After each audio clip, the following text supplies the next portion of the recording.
And that means we are live here on our YouTube channel, our halftime report from Tackle Trading. We've got a full crew here today.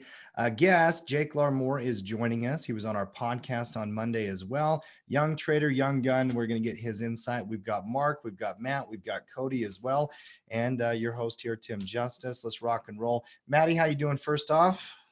Doing good. Excited to be here with the crew. We had a great coaches show last night with Keith King that I believe our pro members thoroughly enjoyed. And next week we're going to do another show with Keith on day trading in the futures market. So get excited for that. But day one, he did a really good update just on what is the futures market, an intro to the futures market. And I think we're getting excited for what Keith's going to bring to the table next week and the week after as well. Yeah, do we got a 4-week plan for that? It's a 4-week little mini course we're doing on trading in the futures market. Obviously, week 1 was just an intro to futures. Week 2 is day trading in the futures market. Week 3 is using the futures market as a way to hedge, especially in this type of volatile, uncertain condition that we're going through. And then week 4, we're going to be doing trading options on futures, and obviously Gino Poor, who does a lot of options in the futures market, is going to be joining us for that one as well. But we had a lot of fun last night, and I thought it went over really, really, really well. And this morning I was actually doing the lounge. A lot of people were making some comments about how they really enjoyed the show last night, Matt. So definitely our pro members were appreciative.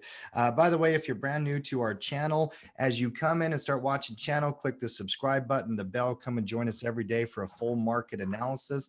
And if you are a visitor and you are not a pro member at Tackle Trading, that's where all the secret sauce is made, quite frankly. That's where we do the cooking. And we've got a 15-day trial link, standard offer. We always give it Tackle Trading right in the comments below in the description of this show. Marky, come on in here. We also, a couple real quick, Tim, quick. And guys, if you were not able to catch the live show, obviously we record every one of our shows and post it to the website as well. Yep.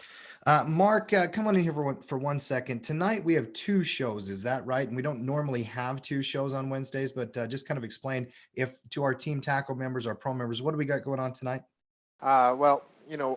One, we have our bear market survival guide at 7 p.m. Eastern, hosted and taught by Tyler Craig, where obviously, needless to say, current market conditions, I expect a high turnout, to say the least. And then following that at 8:30 Eastern, our normal nightly slot for our pro members, I will be teaching. Over the last couple of weeks, I've been busting out my old years and years and years and years of day trading notes. Mm-hmm. And everyone, it's like trading in general. Everyone has different ways they trade, day trade, just like everyone has different ways they invest. But some of the same, there are underlying principles that remain the same: intraday support, intraday resistance. That's factored into almost everybody's decision making in day trading. I use a lot of moving averages for signals, triggers such as that, and so it's just different perspectives. It was one of the things that I think we do well at Tackle Trading is we have different coaches, we have different instructors, and different ways to approach day trading. Different approaches to swing trading, different strategies we use. Mm-hmm. And so in our efforts to, just provide more day trading content, because, a lot of people have a lot of questions about day trading, because it is the type of trading right now that probably is, if it wasn't on people's minds before, people are like, I would like to learn a little bit about that day trading. Yeah, we're getting a lot of requests for that. So I think it's definitely appreciated and very appropriate content right now. We actually talked to Jake about on the podcast how he's added that to his repertoire as well. So I think this will be great for tonight. Let's break the markets down here, Matt. Last night, one big news I want to talk about it is Super Tuesday. Joe Biden seems to have cemented and extended his delegate lead in a way that seems insurmountable by Bernie Sanders at this point. So now you've got a lot of things playing itself out. What was your reaction to all of it? And what are you looking at within the politics side of it? Well, I mean, my reaction, very simply put, is this, Tim: it's over. The primary race is over. Mm-hmm. You can put it, it's done. It's completed. It's over. Sanders did his best, but I think it's apparent at this point that there was an anti-Hillary Clinton vote that helped Sanders in 2016. And in those states that really helped him in 2016, they have not came through. The younger vote that Sanders was planning on to really kind of, push him over the edge, did not show up and support him. They'll support him on Twitter, but the youth doesn't like to go to primaries. And so it's over. It's going to be a Biden versus Trump showdown in the general election. And that's what, from a political perspective, we need to get ready for. Well, I mean, is the market selling because Biden won? Because I mean, that's why they said. Oh, the market's selling because socialism died last night. Yeah. Well, should the market rally on that? I don't understand always the market. It's all dumb headlines. It's all dumb headlines. No, the market's selling because that's what the market does. It goes up one day, sells down the next day. This is just an extension of everything we've been seeing over the course of the last week and a half. And again, it just, when you're having a difficult time understanding the economic situation, you're going to have these types of movements where you have big up days, you have big down days.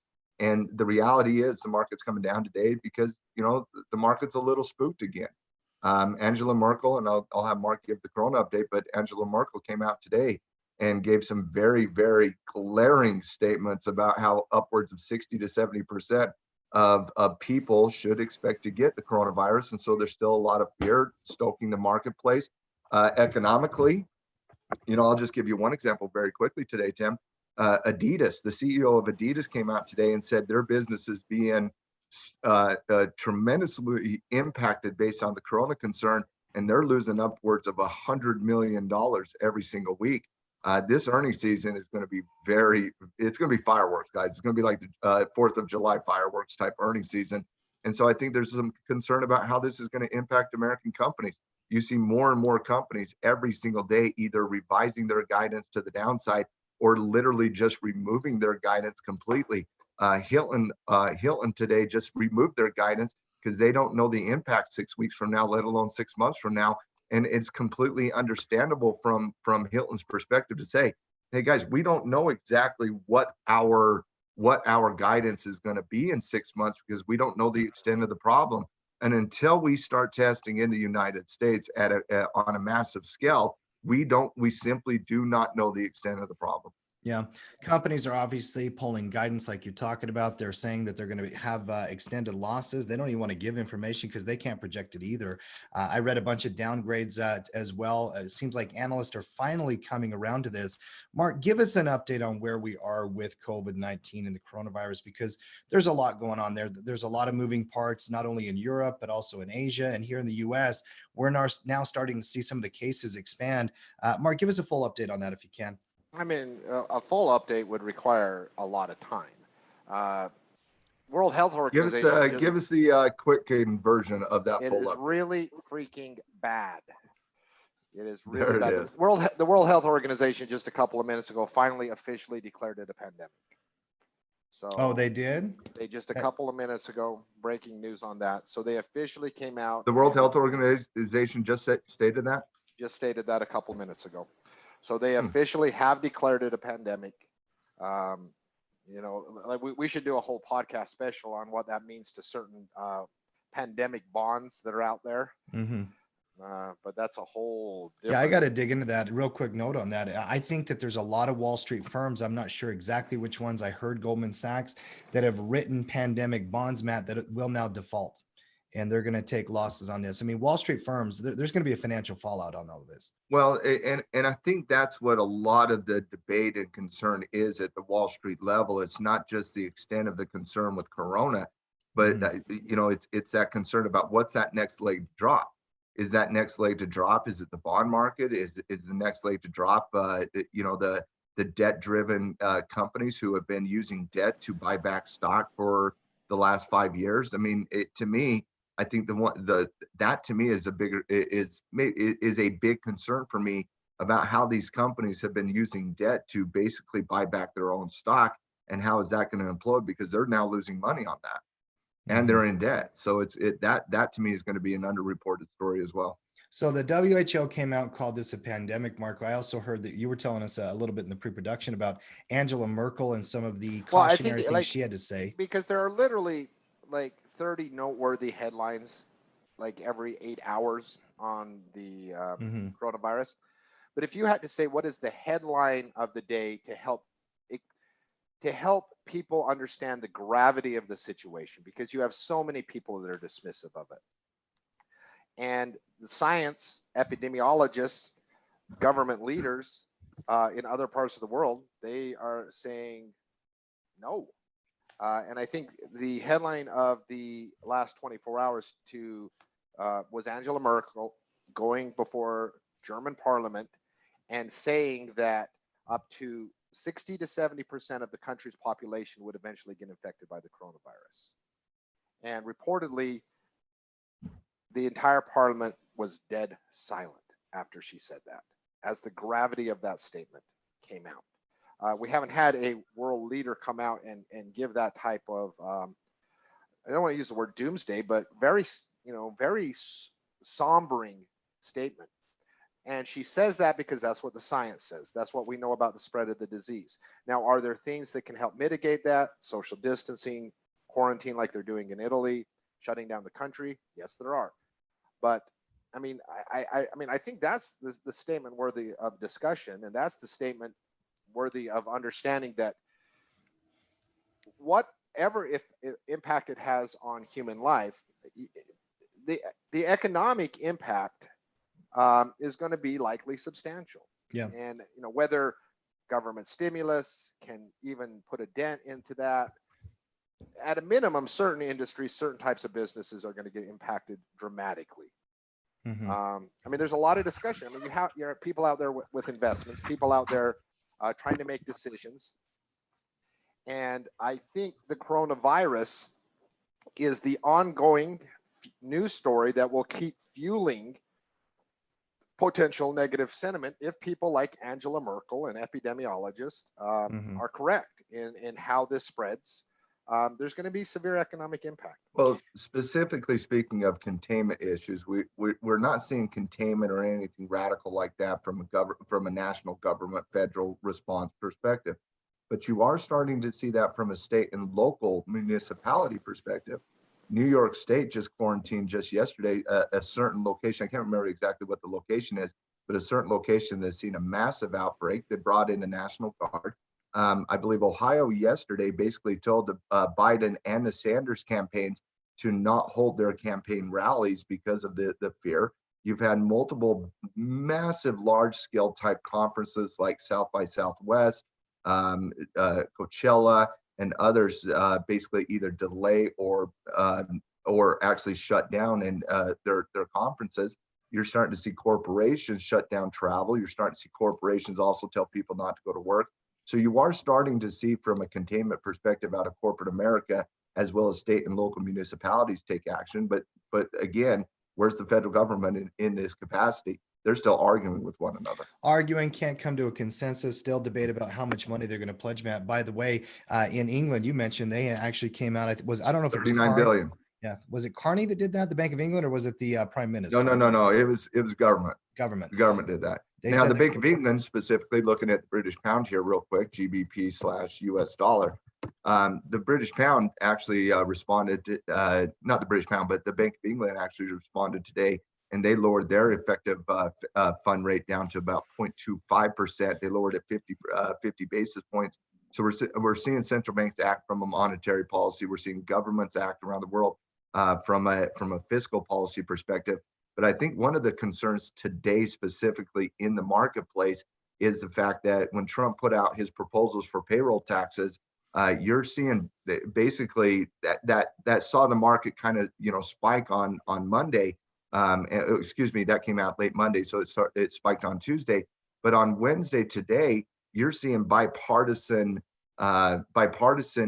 support against that payroll tax, saying it's not going to help this situation. And they're looking at, both from a Republican and a Democrat perspective, they're looking at more concentrated efforts from a stimulus package. I think eventually you're going to get a massive stimulus out of the U.S. Congress. What that looks like is going to be important, but I do believe you're going to get it.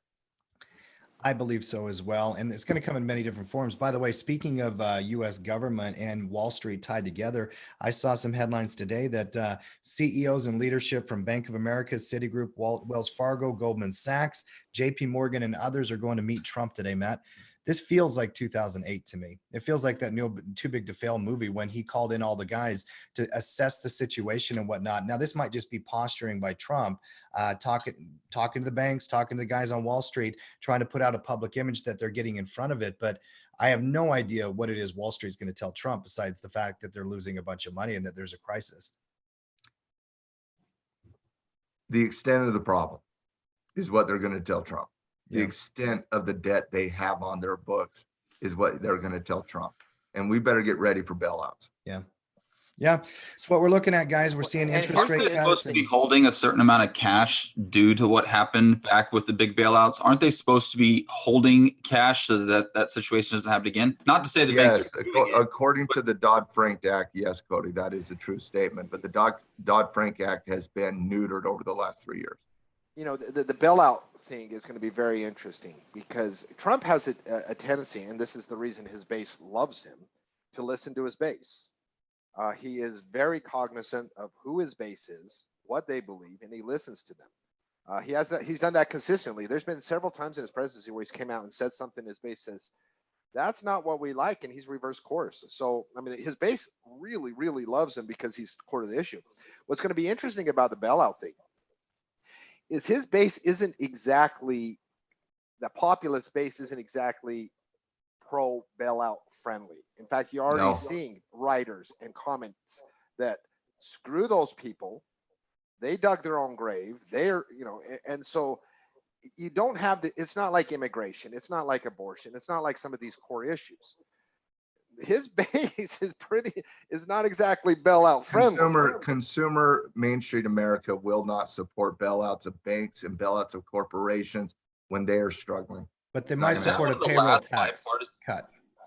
That payroll Yes. tax idea does Lower I think it does taxes. appeal to that. His Yeah. base loves lower And taxes. also right? extending the, I saw Well, they were the going to payroll extend tax wouldn't be tax lowering deadline. taxes. It would be allowing companies that need to pay their employees to basically be late on their taxes or to put off when they have to pay those quarterly taxes. That's what the payroll tax cut would be. Payroll taxes help corporations more than it does the employee. Well, I also read that the Treasury is considering extending the tax deadline from April 15th out into like May or June or something like that. So people who do have tax obligations, they're going to try all kinds of stuff, right, guys? I mean, they're literally throwing everything against the But wall Tim, right that now. even that is more for corporations than it is for people. Yeah. I mean, because most people that work at a normal W-2 job, they're getting their taxes pulled from them on a biweekly basis. It's corporations that file quarterly taxes and file extensions and, you know, all of that stuff. Let's break down the market analysis on all of it. Obviously, lots of stuff going on. We'll keep getting to it. S&P 500 here on the intraday, guys. I mean, I think it's a really good chart, Matt, on that 30-minute because the rally at the end of the day yesterday, it came up and hit its head.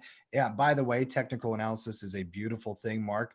Old support, new resistance. I mean, that's where the pivot was from several weeks ago, Matt, and then a double top. Here we are now back down towards the bottoms of this 3-day channel that we're in. Under a lot of pressure, Matt. We're down 3.9%. Just give me a rundown on what you're seeing in the chart itself.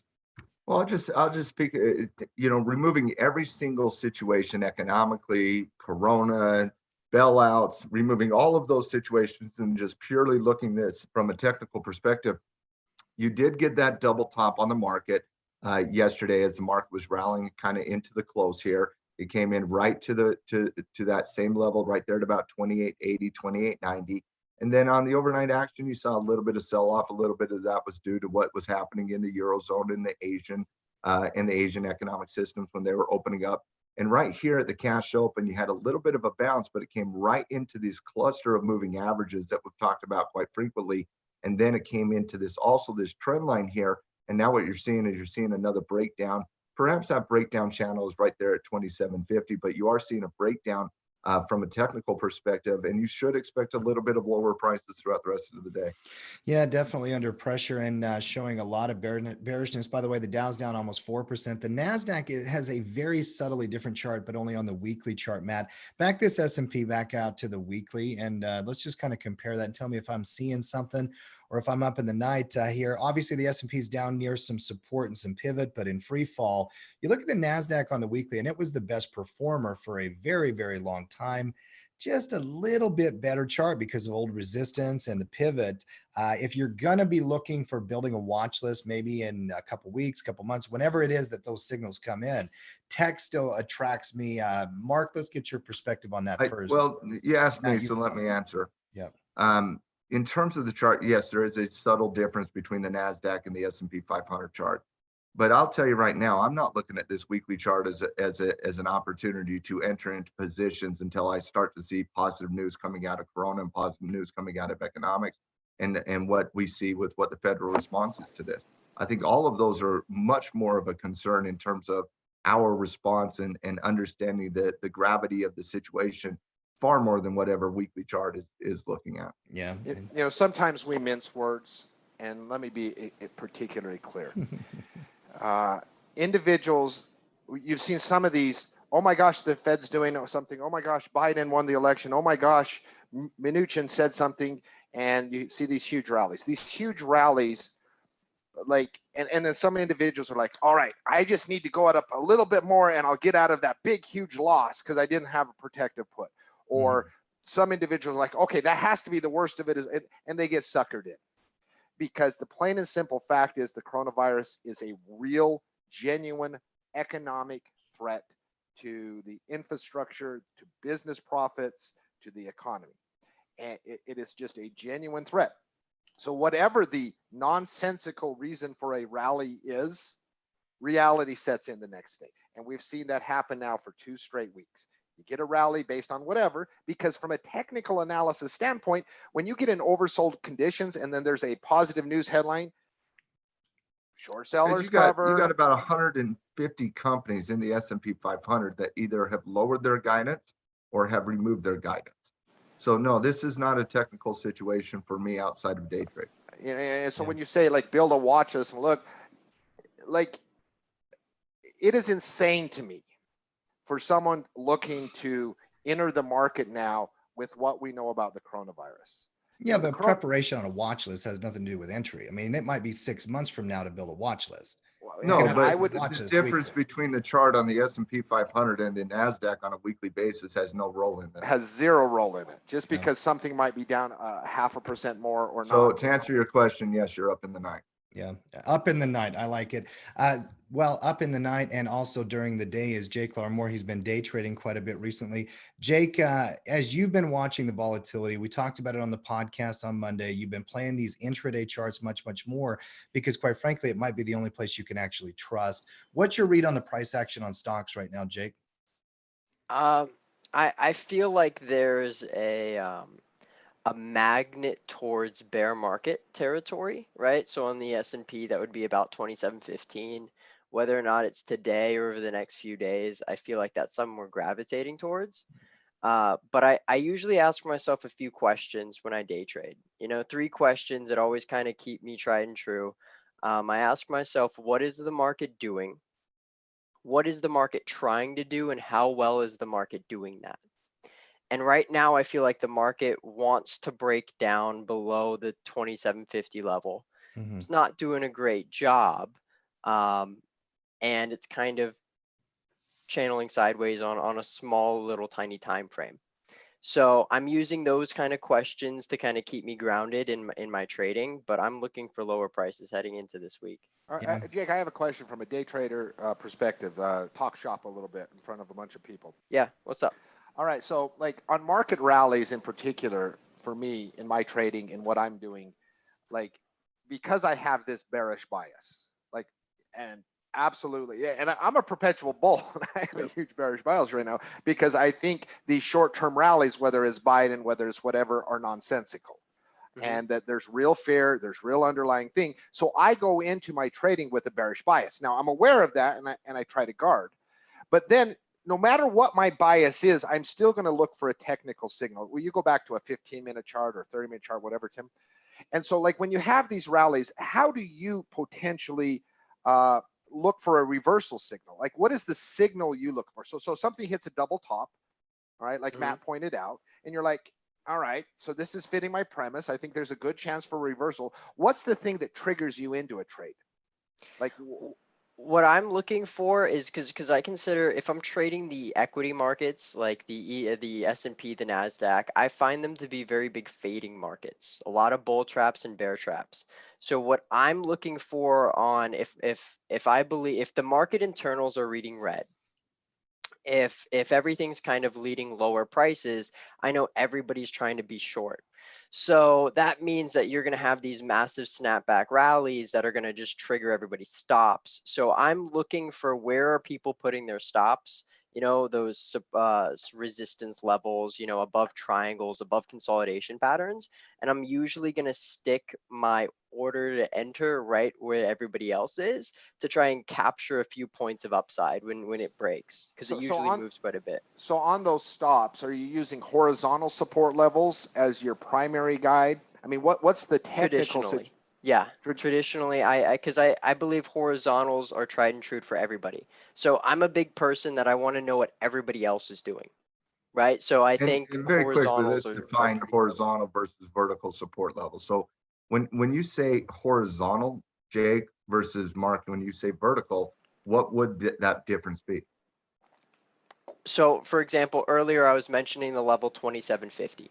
I think that's a price level of importance for not just myself, but for many other traders. Last night, when I was doing some trading early in the wee hours of the morning, my level was 2800. That's a level that everybody was looking at, everybody cares We about. talked about that level yesterday as well as a potential trigger to the upside. So nothing radical in what you're doing. You're identifying support levels, key price levels, in which you think stops, if it goes below, are going to hit this potentially and escalating. vertical levels very quickly would be moving averages, trend lines, you know, those types of, you know, vertical type of support resistance levels. I think horizontal, I agree with Jake. Horizontal levels of support resistance are the most important aspect in this equation right now. When you're talking about triggering, number one, entering into a position, and number two, where you're going to place your stop loss, right? Yeah. Yeah, and I like it when I love when the major trend is slowing momentum, you know, and it's about to reverse, because we've seen a lot of those little reversals be rather large and kind of breakneck speeds. So I've been trying to just capture a few points out of those. Have you been going long at all? Like, have you been taking advantage of Biden rallies? Yeah, I mean, because I Both think sides some of the every day. long setups have been easier than the short setups. Agreed. Like from a technical standpoint, from just like over the last week and a half, like just reading, and it pains me because when you have a bias, you're like, but the setup's so beautiful to the bull side. I mean, you have to go with it. Yeah, because in this market on any given day, I mean, it's either clearly bullish or clearly bearish. You have to take the signals. If you're day trading, you got to take it as given to you, right, guys? Yes, absolutely. Oh, you do. The reality, guys, in this market over the last 3 weeks, you don't have a lot of wicks here. No, you have closes towards the high of the day, and you have closes toward the low of the day. The momentum takes on a daily basis. There's literally only like 2 wicks here that saw any intraday type of bounce coming into the close. It's either been bullish or it's been bearish, and that's how you're playing it on a daily basis. Jake, you've shifted. You know, you're a well-rounded trader, but over the course of the last few weeks, you've shifted into day trading much more like almost every other trader has. I said yesterday on we were talking about oil yesterday, and I said there's a potential trigger above 35, but you can only carry that throughout an intraday time frame. Anything can happen on a day-to-day basis, and we'll get into the oil market here in a second. But have you also shortened the time frame in your day trading? Meaning, if your standard day trade, you're in a trade for 2 to 3 hours, for example, in a normal market condition, how long of time frame are you carrying your trades in this market condition? Not long, dude. I mean, it used to take me quite a bit to scoop 10 points, 15 points out of the S&P. That used to take a few bars. Now I'm staring at a 1-minute chart and it's happening on a 1-minute bar, right? So it's definitely moving, and because of that, I'm shortening my time frame, shortening time frame of trades even. I'm not sticking with things very long. Usually I'm in it for 20 points, 25 points, maybe at the most. But that could be literally a few minutes in this market. Yeah, that's less than 5 minutes on average per trade in this environment. Yeah. The ATR has been exploding recently, and volatility is obviously up. And Matt, it's a really good point on the boxes on those candles. There's not a lot of tails. I mean, these are momentum intraday moves. I do want to get into crude oil and some of the other let me ask one more question Go for ahead. you, because it's on my mind. Like right now, day trading's easy. Yeah. Like, do you think new day traders are learning bad lessons? because it's easy, like because momentums have been so big in one day. I think what I've noticed from this market, I think a little bit more than previous markets when I would be a lot more in my day trading, is that, like you were saying, the momentum's carrying these moves farther than I've ever seen. Before, it would make a small move and then just whipsaw you and just kind of chew you in the face. So I agree that if you're trading these products, you can get lulled to sleep. And I know I'm getting lulled to sleep by the volatility, by the fact that you can scoop out 2% of upside and downside in the same day in a one day time frame. Mhm. I was talking to somebody else yesterday. I said, I think day trading is going to get real boring here in the future when we get back to a 0.5% up day as the norm. And I'm used to Well, trading these that's 7%, when we're all going to switch back 5%. to swing trading, though. Yeah. Mhm. Yeah. You know what I mean? Take And this is why that 1 minute chart, why a lot of traders have switched down to a 2 minute chart, 1 minute chart. You start to see this momentum to the downside, and then you see this really quick consolidation type time period. We're on a 30 minute chart or a 15 minute chart. You don't see that. And then you see the break of support, put a stop loss right above the breakout channel. And that's why Jake says, I'm staring at that horizontal 2750, is because when he's looking at that on this 1 minute chart, you see the consolidation here. You see the trigger on the downside here. Stop loss placement either goes above the base, or, if you want to tighten it, right above the breakout channel. But when you're looking at this on that 30-minute chart, you see a similar type setup, but you don't see it as clearly as you do on those shorter time frames. Will you go back to the 1 minute chart? Jake, do you use moving averages at all in your day trading decisions? No. Well, you need to attend Mind of a Trader tonight. I mean, look, aberration. By the way, maybe Jake, because Mark swears to the moving average god. well, I mean, just look at the momentum in the last hour. What was the technical signal, the shift in momentum? There's my girlfriend. She doesn't care about your time frame. She was willing to show up to the party wherever you want. And you see these momentum bursts with short-term moving averages, and they can be really, really effective in catching reversals in momentum really quick. Well, it's really interesting. Go ahead, Jake. I was just going to say, do use something else. I use $ tick as a momentum indicator, and I'm looking for divergence in the so I do use something for momentum if I'm trading specifically the S&P, and I stick this on a 15-minute bar, which is my base timeline, which when I traditionally day trade. And it's something I picked up in the futures class a long time ago, but I'm always looking for a print under 1,000 or above 1,000, and I'm looking for specifically the tails of those wicks to be increasing or decreasing in momentum if I'm going to be taking a trade, because like you've said, a lot of these bear trades feel like I'm chasing it. I want to make sure I'm going from something that was kind of slowing down to speeding up. So let's go on that, Jake, because we saw the trigger on the 1 minute chart, correct? Underneath that 2750 level. How would you be reading this tick chart right now if you were explaining it to somebody who's never understood what a tick chart is? I'm not in this trade right now. Well, I know, because I'm just saying, but what would the reading be? The reading is, I mean, it looks like the momentum is still on the downside because you're printing a negative. I can't see with my thing. Let me It's pull up a my chart. negative Negative 1,032 right now. Yeah. Right? So, I mean, the last few candles have been majorly negative. I'd want it to see it break below the low of the last candle wick. If I saw that, then that would mean, hey, this is a strong momentum play for me. Mm-hmm. But I wouldn't be in this trade because if you can see the last few candles have actually increased their wick to the downside, the trade for me was earlier. When it went from that green candle a few trades back and then it went red and it started increasing. That to me is a strong sign. So, hey, now we're increasing downward momentum and you can scoop out a few points. Mark, I thought you had another question there. I heard you come I'm just going to invite Jake, if you're not doing anything today, 8:30 Eastern, come join me as a panelist on Mind of a Trader. Love to have it. I'll bring the beer and chips. Gonna have some good shows tonight. There's no doubt about it. Guys, we're gonna flash fire through some markets here, but we do got to talk crude oil next because quite frankly, Saudi Arabia is not backing off of this. We're all talking about the headlines, guys. Another headline here. They are ramping up more oil production. In fact, yesterday, Matt, it was 12.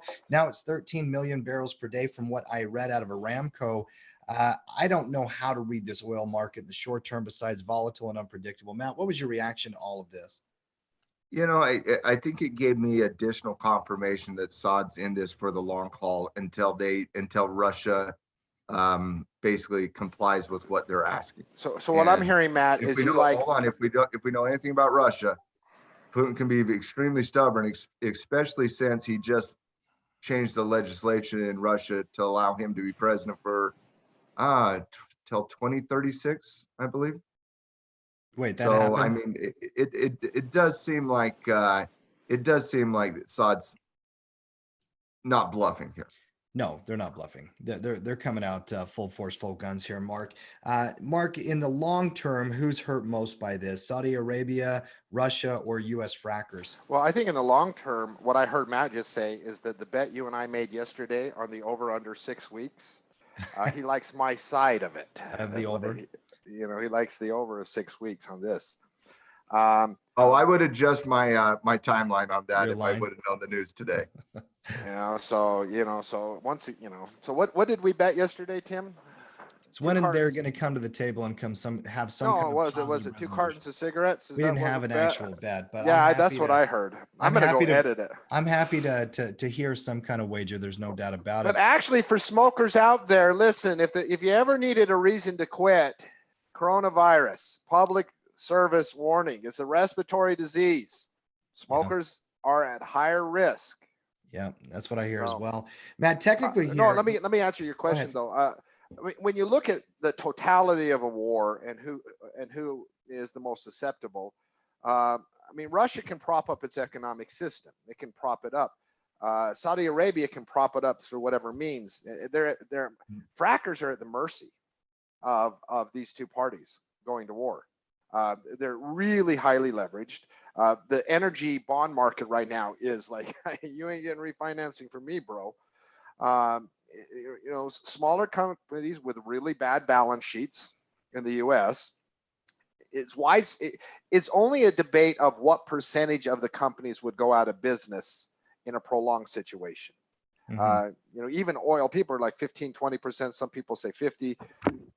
There will be casualties in the U.S. Amongst U.S. energy companies, and there's going to be a substantial number of them if this was to be a prolonged war. That's just the situation, unless the government bails them out.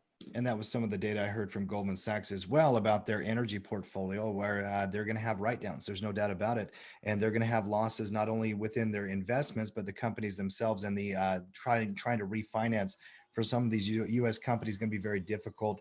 Technically, Matt, where is support and resistance on a gap like this? I mean, are you looking at a gap fill back to 40? The bottom point, the tick down there at 27.34.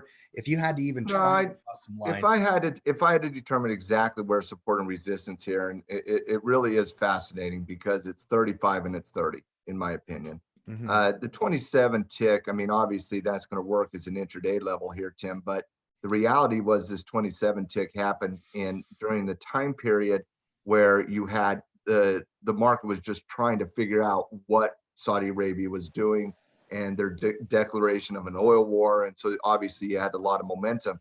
But once it recovered on the intraday, you came back down into this 30 handle, which was also the gap down channel on the initial news. So I'm putting support right now on an intraday basis. Now, obviously, you have other levels of support. For example, right here, you have a pretty significant support level at 33 on the intraday chart. I can see triggers underneath that. But the major support level that I'm looking at is 30 by 35. Those are the two levels I'm looking at. And the fascinating thing, Tim, is that is like what is a 5-point range on a $30 stock? Oh, 5 on 30 is almost 5.5%, 6%. I mean, about 18%, 17.5%. I mean, that is a massive range in terms of that. And that's why day traders love this volatility, because it has massive ranges from an intraday perspective. Yeah, and if you break that 33, you do have a new trigger. Obviously, dynamics of when you trade oil, depending on the intraday market cycles, are going to dictate how you trade that as a day trader. 10 mind of a trader or not, you guys are going to get some tips on how to use moving averages in different time frames as well. Natural gas here, Matt, is showing me a very interesting pattern. We talked about it a little bit yesterday, developing. Quite frankly, now you've got little W potential breakout at $2. And I'm trying to wrap my head around the fundamentals of this. I do like the pattern as it is kind of developing and showing me what we're seeing here. Go back to the daily for a minute. We're pressing 2 on the button. I don't think there's a debate on where the horizontal resistance is here. It's $2, right? If you get a breakout, Matt, that's a momentum change, isn't it? Yeah, well, yeah, we talked about it yesterday with the neutrality that is kind of setting in with natural gas. And if I were to rank natural gas right now, I would have it somewhere at 45 by 45, whether it's positive or negative. I'd have it smack dab in neutrality. Because of my lack of trust in natural gas, I would not be looking at buying above 2. And obviously, when you're talking about the equivalent of the futures market, you're talking about UNG here, not /NG when you're talking about actually buying it. And so when you're looking at this, you got that resistance level right there at about 1530. I still maintain that if anybody is looking at getting into natural gas, which I can understand based on what we're seeing in this chart, I would have to see that breakout of 2, set a higher high, and then wait for that next first retracement before I'd look at anything. Yeah. So I still think we're weeks out here. But no, I do not have the confidence in buying natural gas from a directional perspective here. Quick look at gold here real quick on the daily chart. Is it a pullback? We're not going to have that debate here. You got 3 red candles back into moving averages. Not a swing trading product. We've named it a million times as a position trading or investment product. Matt, still bullish. Anything to add? You know what? Quite frankly, I've said it many times. People should have gold in their portfolio for for 2 specific reasons. One is a guard against inflation, which could ramp up quite aggressively if we start to see, things all come back into the United States, especially with how much money we've pumped into the markets over the course of the last, 10, 12 years. That's number one. It's also a guard against economic calamity as well. And so on a day-to-day basis, gold's going to do whatever it wants to do. But if you're utilizing it as a hedge against economic risk or inflation, you don't care what happens on a day-to-day basis. The only question is on these pullbacks, are they reentries for people that don't have gold? And that's a different discussion. Mark, what are you seeing here in this chart? I'm seeing obviously an uptrend moving. Same thing I've seen on every gold pullback in the last 14 months. It's an opportunity to get bigger cash on sold puts. To potentially re-enter. Now, the downside of that strategy, which has been my base go-to, what you do if you don't own gold, is you never get put the gold. Yeah. You get the sell-off, premiums get a little juicier. You sell naked puts at a lower level where you could get in, and so you're having winning trade after winning trade, but you never get put the gold because it then just stabilizes and goes back up. Sure, it's been a while since you would have been assigned on a boomerang strategy. It's one of those, like from my perspective, is like, if the worst problem you ever have are winning trades and you're just not getting as high of rate of return on your money, I like that problem. I like that problem. So yeah, it's been a strong performer. There's no doubt about it. Jake, you a long gold holder right now? Oh yeah, for sure. Believer. Even maybe slightly overweight in that idea. With all this monetary easing and everything, we do know the correlation between easing monetary policy, lower interest rates, flooding the markets with money, and the shiny metal here in gold being a safe haven asset. So still one that I'm attracted to. King dollar is in a bearish retracement here, bouncing a little bit. So much news out of the currency markets. Obviously, the emergency rate cut out of the Bank of England, 50 basis points, bringing it back down. The dollar in general obviously has been in a precipitous sell-off the last month. Now a little bear flag developing here, Matt. Old support, new resistance. I have not been focused on Forex because I'm focused on everything else that's going on. There's so many opportunities. But what's your read on the dollar here, Matt? Forex is a very difficult trading vehicle. Like Keith King has been a Forex trader for a very long time. And even he said last night that he's shifted everything into the futures. That's where the action is. Yeah. The action's in futures. It's not in Forex. Yeah, it has been for some time as well. Now, you need to understand the dollar because it has an impact economically and it has an impact on other tradable instruments. So yes, you need to understand currencies and how currencies behave. And the 24-hour cycle in currency is really helpful from a trading perspective in the futures market as well. But as an actual tradable instrument, anything outside of day trading in the currency market, and I'm not talking just recently, I'm talking over the last couple of years. It's quickly becoming a trading vehicle that you really can't trust outside of the 24-hour period. When every central bank around the world races to the bottom, it creates a net neutrality environment. And so that, to me, the futures market is where all active trading is being done right now, not in the Forex market. Yeah. This thing with the Bank of England, obviously, they are signaling what they're By the gonna way, be if you doing. ask me about currency tomorrow, I'll give the same answer. Same answer. Well, I mean, here's the thing. We get headlines every day. I mean, the BOE just did cut rates by half basis point. We're seeing big moves out of these central banks. So sometimes bringing up the dollar is just a natural chance to talk about some of those things as well. A lot going on, obviously, internationally with these banks, Matt, that emergency rate cut.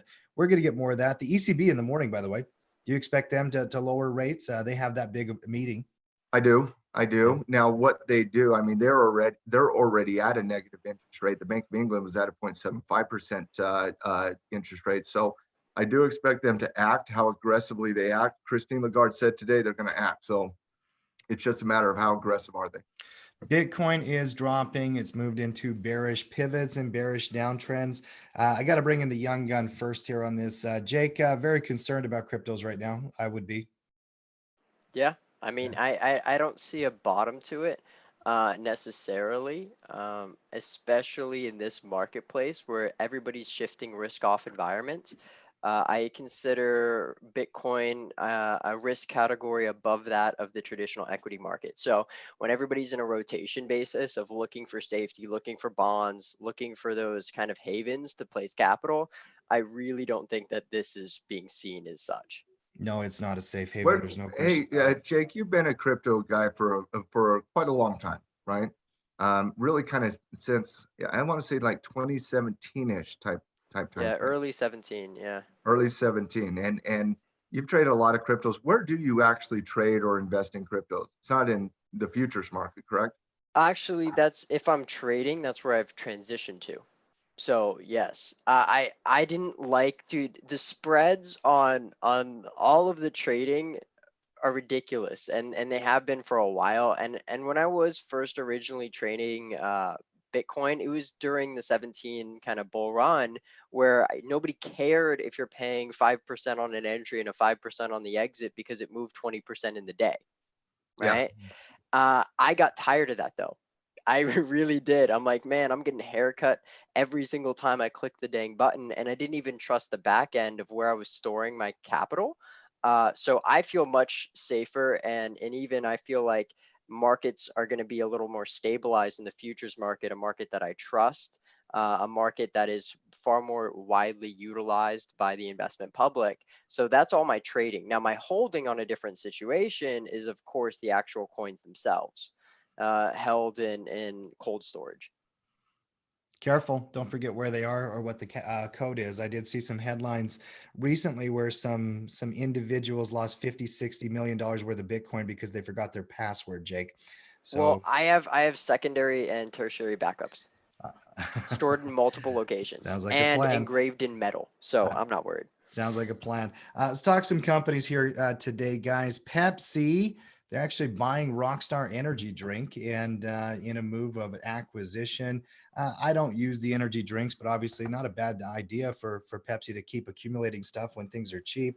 The stock is ugly right now. Doesn't have any trading situation for me. Boeing, though, Matt, I want to get your take on this. Here's the first of this kind of news that we're going to hear from companies like this. They're going to draw down probably $13 billion in bond holdings and just write them off as a loss is what they're anticipating. We knew the company was in trouble. They've been using stock buybacks forever. When the market issue debt to buy back your own stock instead of research and development. Don't get me started. I won't stop. Boeing is a disgusting company. Yeah, and it's really ugly. And even the fundamentals are now shaking itself out here, guys. They're going to have real issues. When the airlines stop traveling, they stop ordering. Boeing's in real trouble. And they were just... Boeing had a negative order in January before Corona came out, Tim, for the first time since like 1956. So no, this situation is absolutely disastrous for Boeing. But even before this situation arose, Boeing was a disastrous, disgusting company for how they handled the 737 MAX. Boeing's off more than 50% off the highs, guys. This is what bear markets look like. Correct. In fact, what you said, that's almost 60%. Holy. Yeah, they've been trounced. And you know what? a trigger under 200, they're going to get trounced even more. Sure. Well, and man, and I want like, because I mean, so I get questions in the lounge, and I get questions sometimes in customer service that I can't answer directly because it's direct investment advice. But you have situations where somebody sold a naked put on Bank of America at $29 or $30, or at Disney at 134, or owned Boeing at 300 cost basis, and they're still in it, and they're like, what do I do? I mean, I think you have the loss. Like, I think you have two types of people out there right now that are really focused. People that are focused, all right, how do I learn through day training? And two people that are sometimes that are new viewers that aren't experienced, that didn't learn a lot of techniques from us at Tackle Trading, or maybe didn't apply them. But you have a lot of individuals that are in a situation like, what do I do? Like, and there's this Boeing, part if of you me, sold a 300 naked put on Boeing and it's currently at $200, you duck your head in sand and go pray. like, I mean, but why in the world would anybody sell a put option on Boeing in this environment, or even before this environment, given the obvious risk to Boeing? But also, first and foremost, let me be very, very direct on this. You never sell a put option at any level that you're not willing to take possession of it. So if you sold a put option on Boeing at $300 and you ducked your head in sand and watched that company go to $200, that responsibility is on you and nobody else. Yeah. okay, so, and I agree, and that is my. I mean, people, I get it, Mark. When somebody's asking you a question in the lounge like that, you can't give that response. I get that. I mean, but I'm telling you right now, if somebody's selling put options in this environment, they're taking on a tremendous amount of risk. Mm-hmm.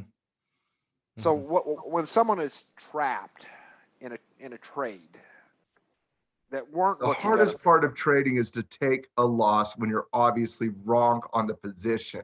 If like Bank of America here has went from 35 down to 22, it's down around 35, 36%. Do we really think this risk is over for the banks? No.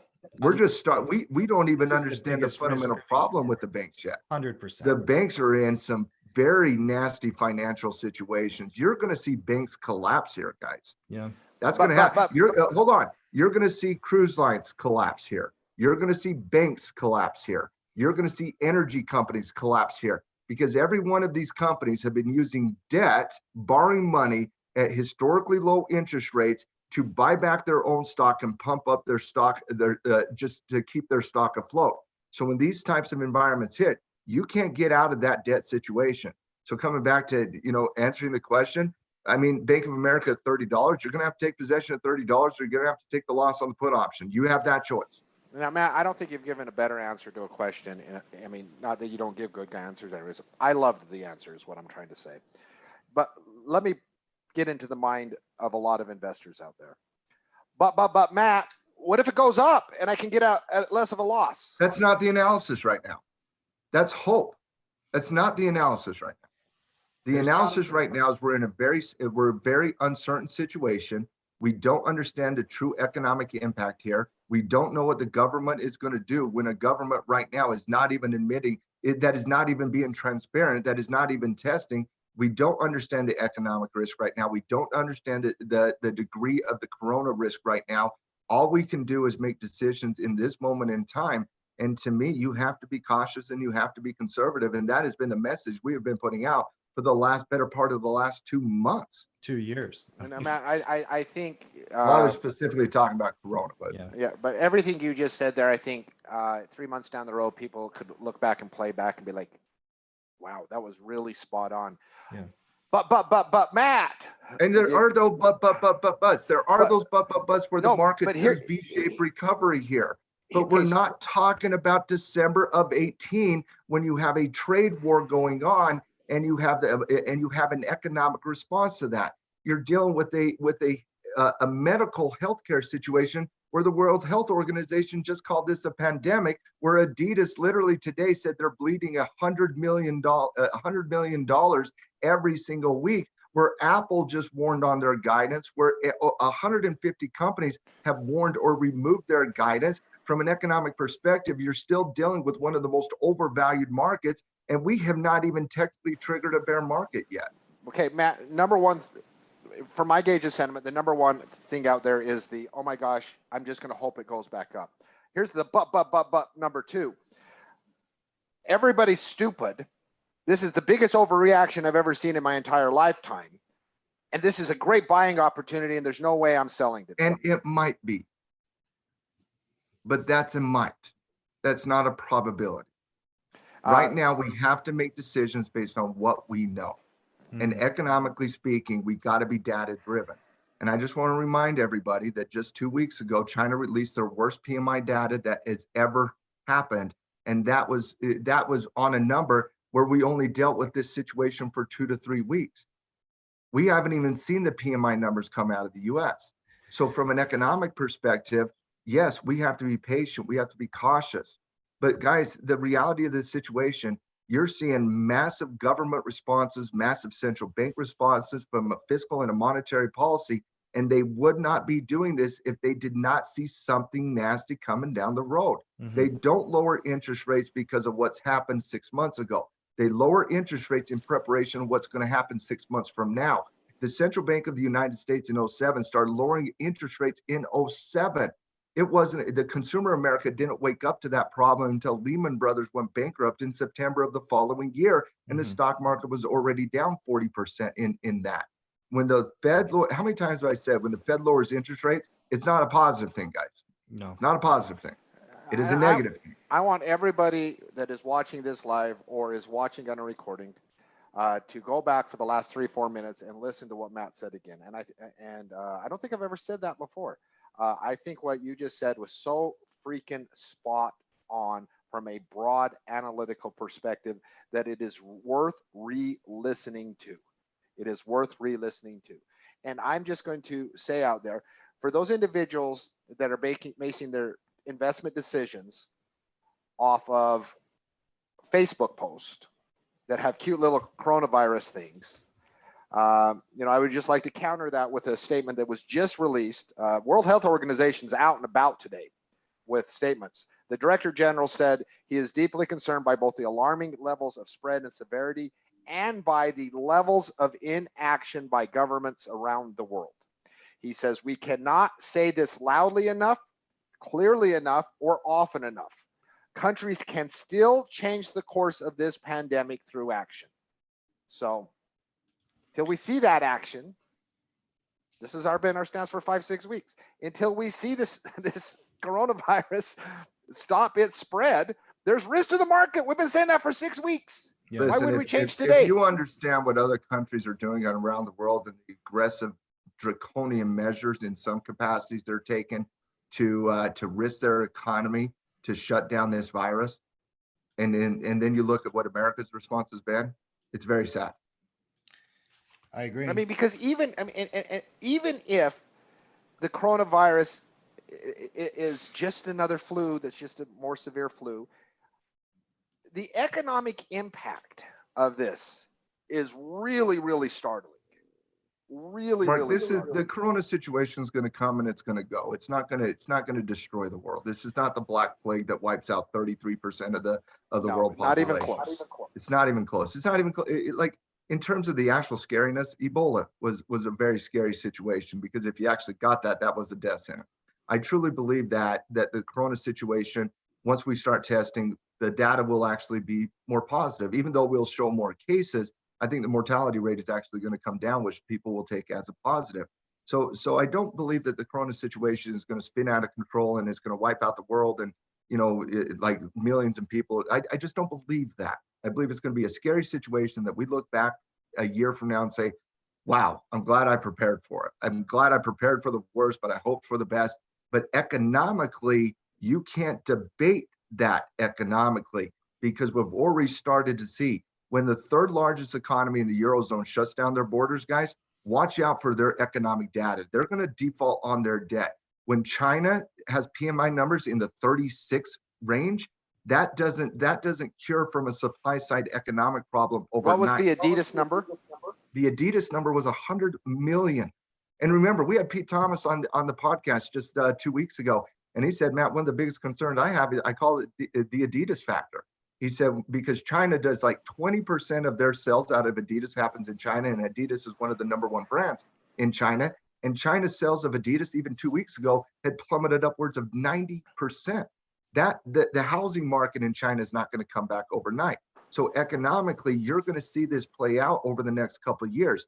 Now, economically, we're going to go through a recession. People need to just accept that as a reality. That doesn't mean the stock market's going to plummet 70, 60, 50% though. Central bank actions and fiscal policy can pump a tremendous amount of money into the stock market. We don't know exactly what the damage is going to be from a stock market perspective, but economically, we're going to go through a recession. People need to get that understood. I want Cody to take the last 7 or 8 minutes of Matt, because I mean, he just summed up everything that's going on, I think, with spot opportunity. And just one thing to add to that, Matt, one thing that you've said, I've said, other people at Tackle Trading have said, is that we see at some point a really good opportunity at some point down the road once. And I mean, it might be 6 months, might be a year.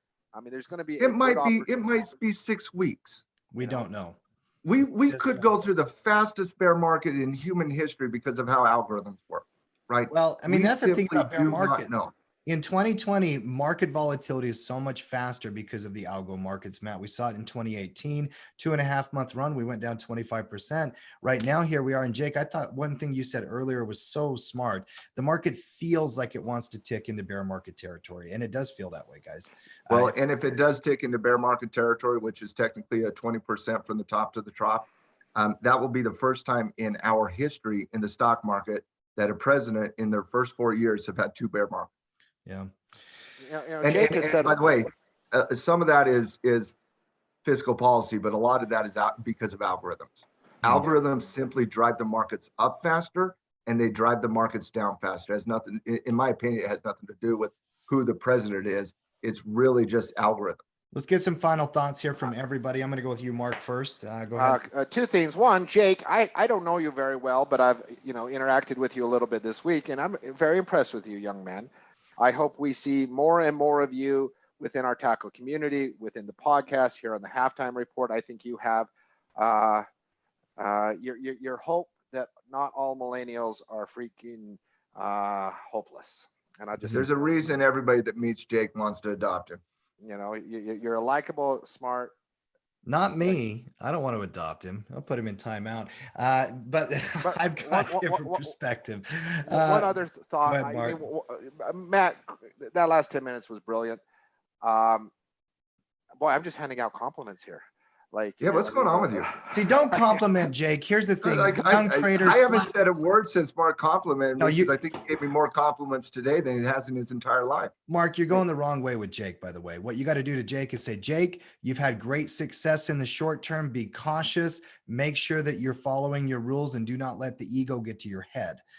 No, I'm going to bring. I know Jake's humble beginnings. He's not going to let the ego get to his head. I know, but I just always got to coach this kid. I mean, please know that, like, in everything we talk about the caution, and we've done this for 6 weeks. It's about from a market analytical standpoint. The risk involved with the environment we're in. It is. I mean, and I talked about this yesterday. I mean, I think what South Korea has done gives us a good template of that. We're going to contain the coronavirus because you know what? Human beings win. We make mistakes. We do dumb things. Sometimes we have to regroup. But at the end of the day, human beings win at the end. And you know what else happens, Mark, in times of crisis? We usually come together and fight for each other. That's right. And I hope that happens there. And it's just when it comes to your money, there's still risk out there. There's still lots of ways this play out that really have more legs to the downside potential. Now, you never know the future, but when you know the probabilities that that's really likely, that, manage accordingly. Jake, you next. Quick thought, young man. Only thought I have is for those that have all those questions. If I'm in these trades, what do I do? And I don't know. I don't quite remember who told me this one time, but it's a pretty good way to think about things. And it's remember that you don't have to make back your money on the same symbol you lost it on. So sometimes eating that loss, moving on, and taking advantage of the current opportunities elsewhere is probably the smart thing to do. Yeah. So you don't I already have to gave make you the like money. 4 or 5 positive max loss alternative thoughts there. One more, Marky. Go Well, ahead. no, so I just like what he just said there. So you don't have to make money back on the symbol that you just lost on. That's right. That's right. A lot of One of the wisdom hardest being things dropped. to do is for traders to accept a loss, but they need to accept it.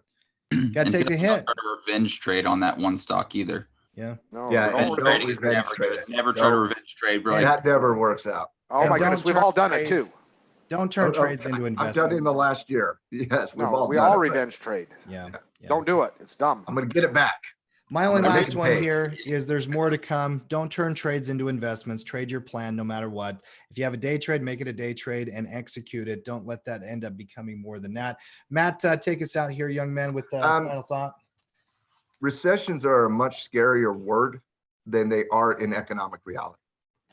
Recessions are a natural and normal part of the economic process. They're a natural and normal part of our market cycle.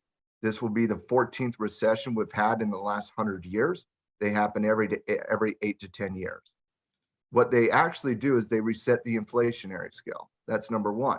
Number two, they are the biggest opportunity that you can have to build your portfolio in the long term, because it's not like Apple's going out of business, guys. It's not like Google's going to go out of business. Disney's not going to go out of business. Microsoft's not going to go out of business. Jeff Bezos isn't going to declare bankruptcy. And it allows us to buy assets at a good valuation from a value investor perspective when PE ratios are actually at a normal level instead of hyperinflated.